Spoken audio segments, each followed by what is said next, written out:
नमस्कार दोस्तों, एक बार फिर मैं हाजिर हूँ एक बहुत ही बेहतरीन कन्नड़ मिस्ट्री सीरीज लेकर जिसका नाम है अयाना माने। मूवी में हमें एक अयाना फैमिली को दिखाया जाता है जो कि कौंडैया देव की पूजा करते थे। और इस फैमिली की खास बात यह है कि जो भी लड़की इस फैमिली में शादी करके जाती है वो मारी जाती है। और आखिरकार यह सब हो क्यों रहा है, इस मूवी में हम यही जानेंगे। तो चलिए बिना किसी देरी के मूवी स्टार्ट करते हैं। मूवी के स्टार्ट में हम एक लड़की को देखते हैं जिसका नाम जाजी होता है। जाजी की शादी अयाना फैमिली के छोटे बेटे दुष्यंत से होती है।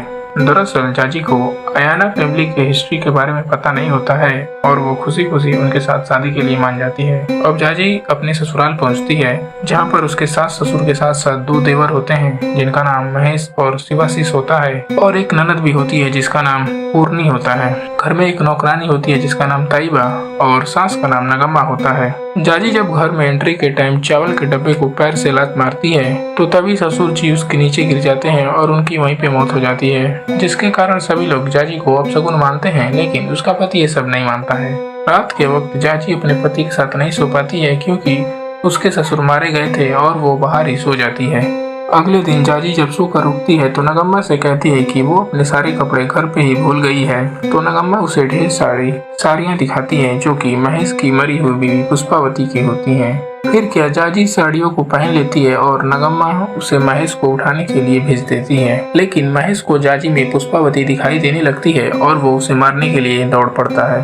तभी नगम्मा उसे बचा लेती है लेकिन महेश फिर से उस पर अटैक कर देता है। तभी दुष्यंत और शिवाशीष आकर उसे पकड़ लेते हैं और फिर डॉक्टर उसे इंजेक्शन देकर शांत करता है।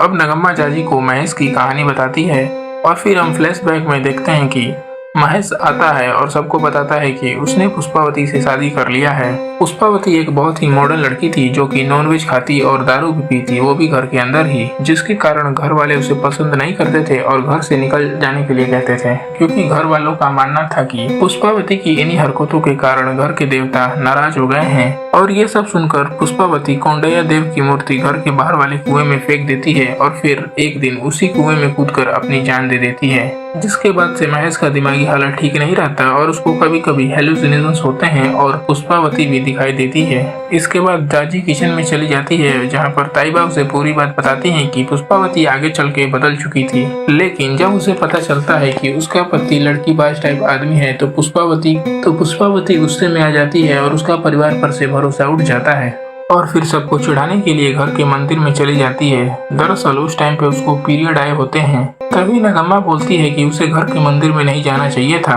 और उसके कुछ ही दिन बाद पुष्पावती की मौत हो जाती है। अगले दिन उनके घर एक औरत आती है जो कि शिवाशीष की पत्नी चारुलता की माँ थी। वो जाजी को बताती है कि दुष्यंत की पहले भी शादी हो चुकी थी और उसकी पहली पत्नी का नाम बिंदु मालिनी था। ये सब जानकर जाजी अपने घर पे फोन करती है और फिर ये सब के बारे में पूछती है, लेकिन उसके घर वाले ये सब पहले से ही जानते थे लेकिन उन्होंने जाजी को कभी नहीं बताया था। इसके बाद जाजी दुष्यंत से पूछती है कि बिंदु मालिनी से आपको प्यार कैसे हुआ था। तब दुष्यंत उसे पूरी बात बताता है, लेकिन जाजी के मन में एक सवाल था कि बिंदु मालिनी मरी कैसे। तब उसे ताइबा बताती हैं कि उसे अस्थमा था और एक दिन उसे टाइम पर उसका इनहेलर नहीं मिला जिसके कारण वो मारी गई थी। जाजी जान चुकी थी कि घर की सारी बहुएं मारी जाती हैं और उसके मन में भी डर बैठ चुका था। अब ये सब के बारे में जाजी दुष्यंत से बात करती है। फिर दुष्यंत अगले दिन पंडित जी को बुलाकर और कौंडैया देव की पूजा कराकर पूछता है कि घर में एक और मौत होगी कि नहीं। तब एक फूल नीचे गिर जाता है और ये सब देखकर जाजी और भी डर जाती है। इन सब से बचने के लिए पंडित जी उन्हें घर में महामृत्युंजय जाप और काशी विश्वनाथ के दर्शन करने के लिए उपाय बताते हैं। उसके बाद वे दोनों काशी विश्वनाथ के दर्शन के लिए चले जाते हैं। फिर जब वो घर वापस आते हैं तो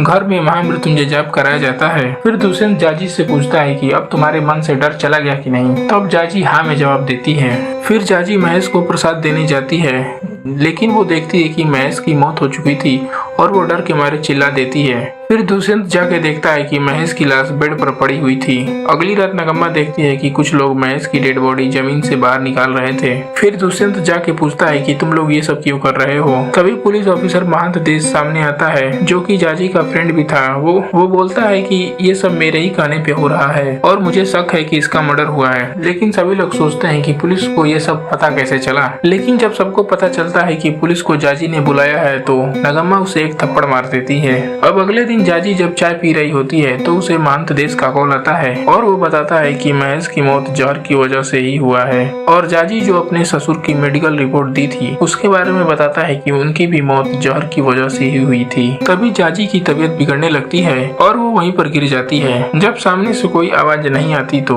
महंत देश भी समझ जाता है और वो भी स्टेशन से निकल जाता है। इधर दुष्यंत डॉक्टर को बुला लाता है। डॉक्टर बोलती हैं ये बेहोश है, इसे उल्टी भी हुई थी क्या? तब दुष्यंत बोलता है हाँ हुई थी, लेकिन एक बार। इतने में महंत देश भी आ जाता है। महंत देश दुष्यंत से पूछता है कि जाजी के साथ कोई और भी था क्या? तब वो बताता है कि जाजी के साथ ताइबा थी। महंत देश उसे पकड़ लेता है और पूछता है कि बताओ तुम जाजी को जहर क्यों दी थी? लेकिन तभी जाजी को होश आ जाता है और वो बताती है कि ताइबा ने जहर उसे नहीं दिया था, बल्कि उसने तो जड़ी बूटियां पिलाई थी जिसके कारण उसे उल्टी हुई और जहर बाहर आ गया। जाजी कहती है कि मैंने ही गलती से गौरी गट्टे वाला पाउडर अपने चाय में मिला दिया था। दोस्तों मैं आपको बता दूं कि गौरी गट्टे वही जहर है जिसके कारण घर में सभी लोगों की मौत हो रही थी। लेकिन दोस्तों गौरी सबसे झूठ बोल रही होती है और यहाँ पर रिवील होता है कि वो पाउडर नगम्मा नहीं मिलाया था। अगले दिन जब सभी लोग मंदिर जा रहे होते हैं तब नगम्मा कहती है कि मैं मंदिर नहीं जा सकती क्योंकि मुझे घर में कुछ काम है। मंदिर पहुंचकर जाजी दुष्यंत से कहती है कि मैं अभी आती हूँ।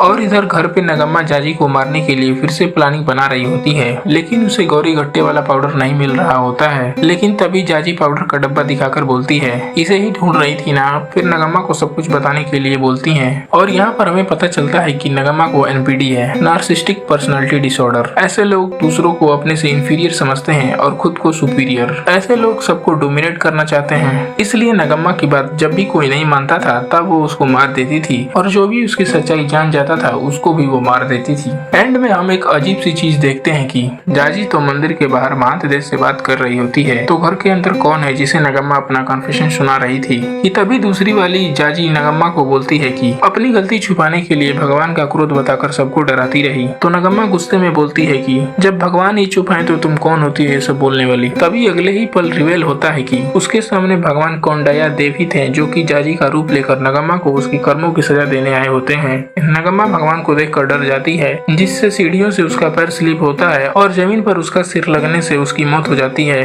और जाजी इस घर की नई मालकिन बन जाती है। और यह सीरीज यहीं पर द एंड हो जाती है। इस सीरीज में बहुत अच्छे से दिखाया गया है कि इंसान के कर्मों का फल आज नहीं तो कल जरूर मिलता है। लास्ट तक देखने के लिए आप सभी का बहुत बहुत धन्यवाद। Thank you.